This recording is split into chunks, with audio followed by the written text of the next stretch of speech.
So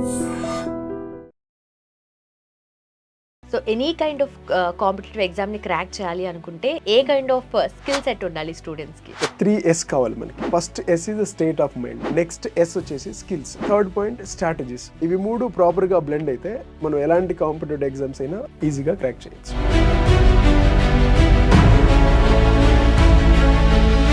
effective గా చదువుతూ మనం ఎలా గుర్తుపెట్టుకోవాలి అని చెప్పేసి ఇది ఎఫెక్టివ్ గుర్తుపెట్టుకోవాలంటే will give triple R technique. అందులో R revision, recall and rewrite, ఈ మూడు విషయాలు ఉండాలి. నీట్ కి ఏ కైండ్ ఆఫ్ ప్రిపరేషన్ అవసరం అంటే?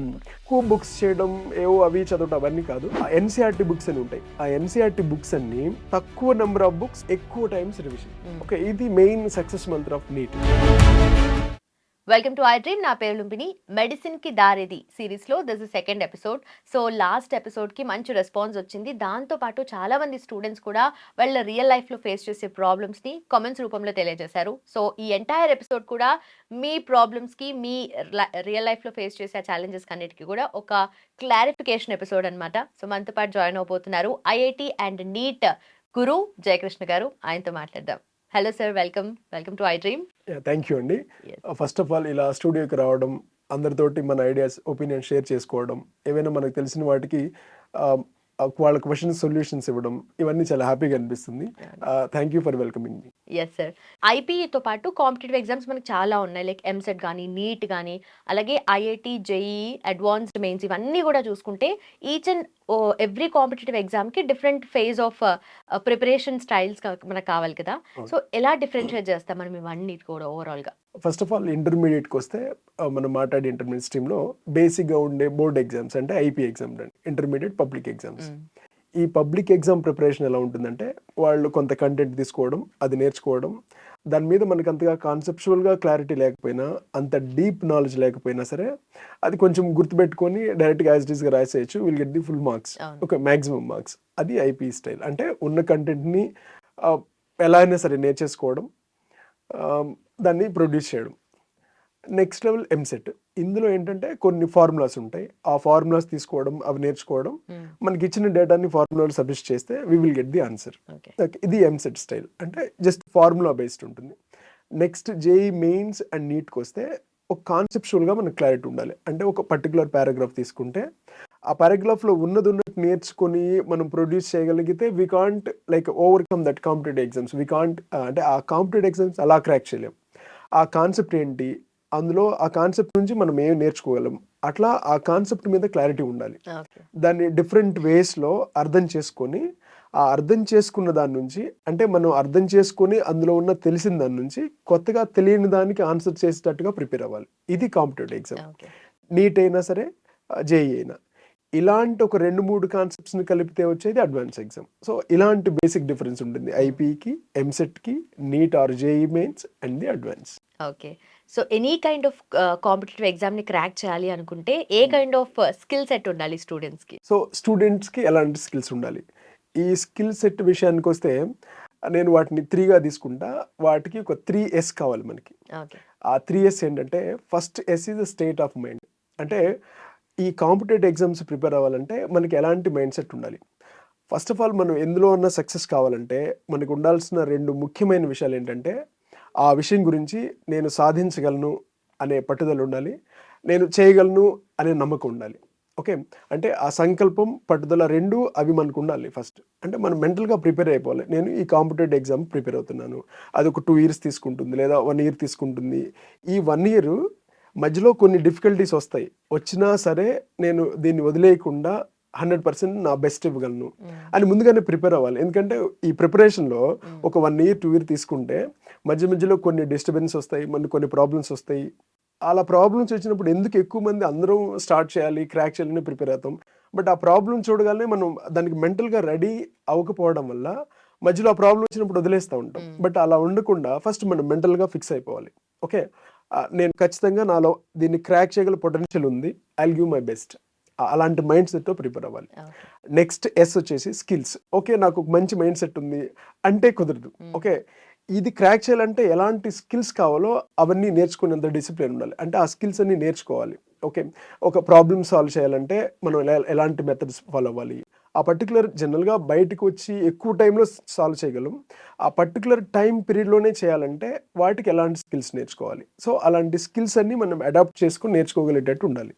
Next third point strategies. ఒక పర్టికులర్ ఎగ్జామ్కి ఫర్ ఎగ్జాంపుల్ ఎంసెట్లో అయితే ఎన్ని క్వశ్చన్స్ ఉంటాయి, ఎంత టైం ఉంటుంది, ఎంత పర్టికులర్ టైంలో ఆ క్వశ్చన్ ఫినిష్ చేయాలి. జస్ట్ జేఈ మెయిన్స్ ఎగ్జామ్ ఎన్ని క్వశ్చన్స్, ఫర్ ఎగ్జాంపుల్ మెయిన్స్ తీసుకుంటే ఒక 75 క్వశ్చన్స్ ఉంటాయి. Maths, physics, chemistry 25 3 hours exam ఉంటుంది. అది అడ్వాన్స్ తీసుకుంటే ఆల్మోస్ట్ ఒక్కో సబ్జెక్ట్కి 20 క్వశ్చన్స్ ఉంటాయి, 18-20 క్వశ్చన్స్, 3 hours ఉంటుంది. అంటే తక్కువ క్వశ్చన్స్, టైం ఎక్కువ ఉంటుంది. ఇలా అదే నీట్ తీసుకుంటే ఆల్మోస్ట్ 720 మార్క్స్కి అది. ఓకే, మళ్ళీ 3 hours ఒక్కో సబ్జెక్ట్కి 180 మార్క్స్ ఉంటుంది. Okay, almost 45 questions like that. అంటే ఒక్కొక్క సబ్జెక్ట్ ప్యాటర్న్ ఏంటి, అందులో ఎంత టైం ఉంటుంది, అంత తక్కువ టైంలో చేయాలంటే దీనికి ఎలాంటి ప్రిపరేషన్ ఉండాలి, ఆ పర్టికులర్ ఎగ్జామ్కి ఎలాంటి స్ట్రాటజీ వాడాలి. సో ఒక రైట్ మైండ్ సెట్ అండ్ దానికి కావాల్సిన స్కిల్స్ అండ్ స్ట్రాటజీస్, ఇవి 3 ప్రాపర్గా బ్లెండ్ అయితే మనం ఎలాంటి కాంపిటేటివ్ ఎగ్జామ్స్ అయినా ఈజీగా క్రాక్ చేయొచ్చు. Okay. And definitely A subject prepare అవుతున్నా, ఏ కాంపిటేటివ్ ఎగ్జామ్ అయినా కూడా కాన్సెప్చువల్ క్లారిటీ ఈజ్ మస్ట్ కదా. Yes, so yes. Problem solving అవన్నీ కూడా యాడ్ అవుతాయి. సో కాన్సెప్చువల్ క్లారిటీ అనేది ఎలా తెచ్చుకోవాలి స్టూడెంట్స్? కాన్సెప్చువల్ క్లారిటీ అంటే ఏంటంటే, ఫర్ ఎగ్జాంపుల్ ఒక పర్టికులర్ పారాగ్రాఫ్ చదువుతున్నాం. ఆ లైన్ చదవడం ఆ ఉన్నదే కాకుండా దాన్ని ఏమంటామంటే రీడింగ్ బిట్వీన్ ద లైన్స్ అంటాం. అంటే జనరల్గా బిట్వీన్ ద లైన్స్ ఏముంటుంది, ఏముండదు. మరి ఏం లేకుండా అక్కడ ఏం చదువుతామంటే ఈ కాన్సెప్ట్ దేని గురించి చెప్తుంది అంటే, మనకి ఫర్ ఎగ్జాంపుల్ ఒక షుగర్ కేన్ ఇస్తే అందులో నుంచి జ్యూస్ ఎలా ఎక్స్ట్రాక్ట్ చేసుకుంటామో, ఆ చదివిన దాని నుంచి ఈ కాన్సెప్ట్ ఏంటి, దీని గురించి ఏం నేర్చుకోగలం, అసలు ఇది ఏం చెప్తుంది, ఈ విషయాన్ని మనం ఎక్స్ట్రాక్ట్ చేసుకోగాని వాటిని అర్థం చేసుకొని దాన్ని అప్లై చేయగలగాలి. దీన్ని కాన్సెప్చువల్ క్లారిటీ ఉంటాయి. అంటే అది అక్కడ ఉన్నది వాళ్ళు ఇచ్చిన కంటెంట్ నేర్చుకోవడం, దాన్ని గుర్తుపెట్టుకొని చెప్పడం అనేది ఓన్లీ ఒక ఇంటర్మీడియట్ పబ్లిక్ ఎగ్జామ్స్ వాటికే పనికొస్తుంది.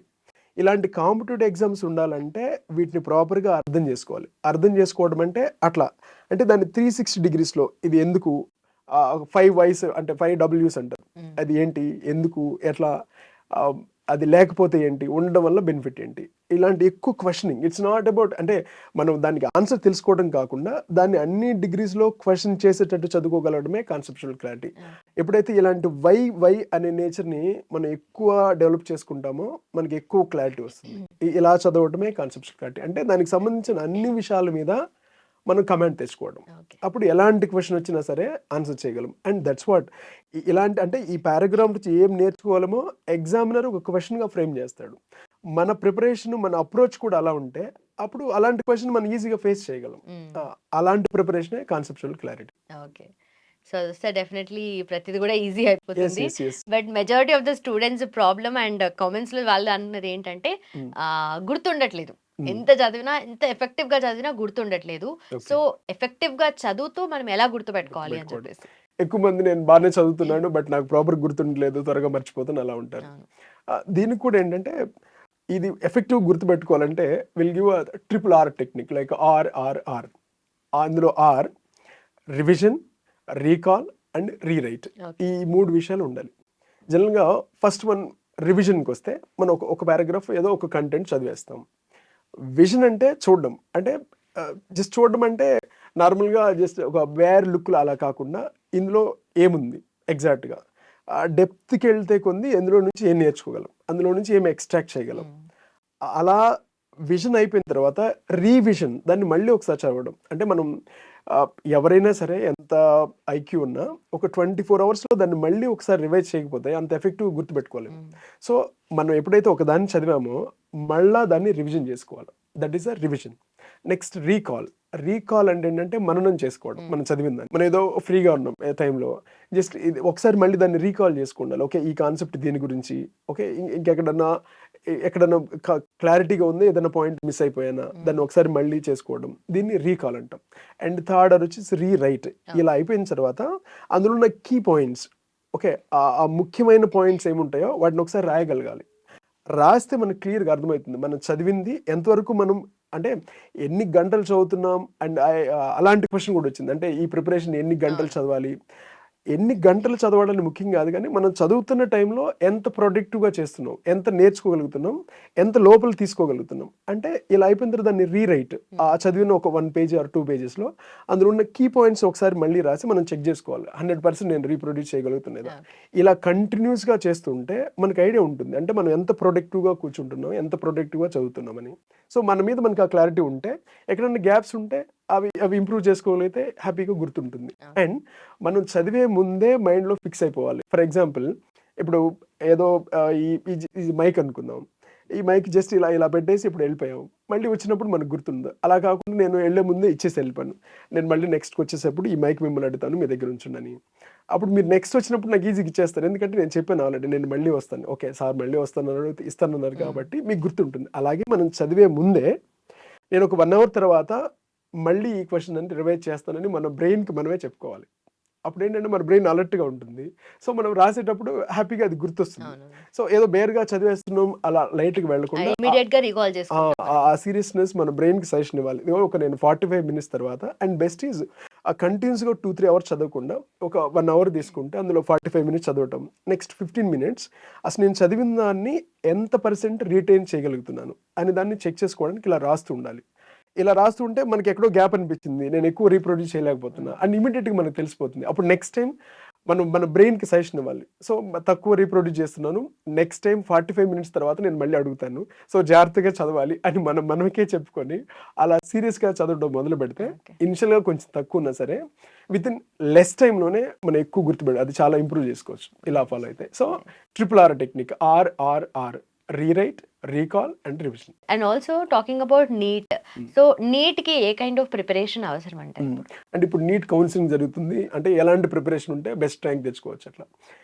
పర్టికులర్గా నీట్ విషయానికి వస్తే, నీట్ టఫ్ అనడానికి రీజన్ ఏంటంటే బికాస్ ఆఫ్ అంటే ఇది టఫ్ ప్యాటర్న్ అవడం వల్ల కాదు, క్వశ్చన్లో ఎక్కువ డెప్త్ ఉండడం వల్ల కూడా కాదు. మనకున్న సీట్స్ ఏమో తక్కువ అండ్ కాంపిటీషన్ ఎక్కువ. ఆల్మోస్ట్ ఒక 25 lakh పీపుల్ రాస్తారు, ఉన్న సీట్స్ వచ్చేసి 1,10,000. అందుకోసమని టఫ్ అయింది. సో దీనికి మనకున్న సబ్జెక్ట్లో physics and chemistry, biology. Physics విషయానికి వస్తే ఆ మ్యాథమెటికల్ అప్రోచ్ మీద కొంత క్లారిటీ ఉండాలి. ట్రిగ్నామెట్రీ కానీ ఆ ఫార్ములాస్ ఎలా చేయడం, వాటి మీద వీలైనంత జనరలైజ్డ్గా సబ్జెక్ట్ నేర్చుకొని ఈ మ్యాథమెటిక్స్ మీద ఒక బేసిక్ ఐడియా ఉంటే ఫిజిక్స్ని కొంచెం బెటర్గా చేయొచ్చు. నెక్స్ట్ NCERT బుక్స్ అని ఉంటాయి. ఆ NCERT బుక్స్ అన్ని బయాలజీ అయితే కంపల్సరీగా లైన్ టు లైన్ చదవాలి, ప్రతి లైన్ చదవడం, అందులోంచి న్యూ పాయింట్ ఉంటే దాన్ని మళ్ళీ మనం సపరేట్గా రాసుకోవడం, ఒక షార్ట్ నోట్స్ మెయింటైన్ చేసుకోవడం, ఇట్లా line to line reading for the biology. ఫిజిక్స్లో ఆ మ్యాథమెటిక్ అప్రోచ్, కెమిస్ట్రీలో కొన్ని మ్యాథమెటిక్స్ ఉంటాయి, physical chemistry and organic chemistry, inorganic chemistry కొంత థియరిటికల్గా ఉంటుంది. అన్నిటినీ రీజనబుల్గా నేర్చుకోవడం, ప్రతి కాన్సెప్ట్కి దీని వెనకాల రీజన్ ఏంటి, ఇలాంటి అప్రోచ్. అండ్ NCERT అయిపోయిన తర్వాత NCERT ఎగ్జాంపుల్స్ ఉంటాయి, అంటే ప్రతి టాపిక్ని మినిమం ఒక 8 to 10 టైమ్స్ మనం రివైజ్ చేయగలిగి ఉండాలి. అంటే పర్టికులర్గా నీట్ విషయానికి వస్తే ఎక్కువ బుక్స్ చేయడం, ఏవో అవి చదవడం అవన్నీ కాదు, తక్కువ నెంబర్ ఆఫ్ బుక్స్, ఎక్కువ టైమ్స్ రివిజన్. ఓకే, ఇది మెయిన్ సక్సెస్ మంత్ర ఆఫ్ నీట్. అంటే మనం చదివిన దాన్ని ఎక్కువసార్లు రివైజ్ చేస్తూ ఉంటే ఆ కంటెంట్ ఈజీగా గుర్తుపెట్టుకుంటుంది. అందులో ఉన్న డిఫరెంట్ క్వశ్చన్స్ మనం మార్క్ టెస్ట్ అవన్నీ ప్రాక్టీస్ చేస్తూ ఉంటే మనం చదివిన దాంట్లో ఎక్కడైనా గ్యాప్ ఉందా అవి చెక్ చేసుకోవడం, ఆ గ్యాప్ని ఫిల్ చేసుకోవడం, మళ్ళీ టీచర్స్తో కన్సర్న్ అయ్యి అలా మాట్లాడి. సో ఇలాంటి ప్రిపరేషన్ ఉంటే నీట్ని మనం ఈజీగా క్రాక్ చేయొచ్చు. అండ్ నెక్స్ట్ కమింగ్ వీక్లో ఓన్లీ ప్రిపరేషన్ గురించి పర్టికులర్ ఒక వీడియో చేద్దాం. సో స్టూడెంట్స్ రియల్గా ఫేస్ చేసే ప్రాబ్లమ్స్కి క్లియర్ కట్ సొల్యూషన్స్ అయితే మీరు అందించారు. బట్ స్టూడెంట్స్ మిమ్మల్ని అప్రోచ్ అవ్వాలంటే ఏంటి పద్ధతి ఏంటి? నేను అకాడమీలో అకాడమిక్ డైరెక్టర్గా చేస్తున్నానండి. సో మాదాపూర్లో ఉంటాను. వాళ్ళు కింద స్క్రోల్ అయ్యే నెంబర్కి కాల్ చేయొచ్చు, కాల్ చేసుకో వాళ్ళు అపాయింట్మెంట్ తీసుకుంటే ఎవ్రీ సండే నేను అక్కడ మాదాపూర్లో అవైలబుల్ ఉంటాను. అక్కడ మీట్ అవ్వచ్చు. వాళ్ళు personal counselling or career guidance, ఏదైనా ఎఫెక్టివ్ ప్రిపరేషన్ ఎలా ఉండాలి, ఈజీగా ఎలాంటి టిప్స్ ఫాలో అవ్వాలి, ఇవన్నీ పర్సనల్ గైడెన్స్ తీసుకోవచ్చు వాళ్ళు. Done sir, thank you so much. Thank you. So చూసారు కదా, కాంపిటేటివ్ ఎగ్జామ్స్కి మీరు ప్రిపేర్ అవుతున్నట్లయితే డెఫినెట్లీ మీ మైండ్లో చాలా మల్టిపుల్ డౌట్స్ ఉంటాయి. అండ్ ప్రిపరేషన్ స్ట్రాటజీ ఎలా ఉండాలి, ఎలా మనం ప్రిపరేషన్ ముందుకు తీసుకెళ్ళాలి అని చెప్పేసి, ఎందుకంటే ఏదో ఒక పాయింట్ ఆఫ్ టైంలో స్ట్రక్ అయిన ఫీలింగ్ వస్తుంది కదా. సో డెఫినెట్లీ కింద మెన్షన్ చేసిన నెంబర్కి కాల్ చేయండి, మీకు సొల్యూషన్ అయితే దొరుకుతుంది. Thank you so much for watching. Keep watching iDream.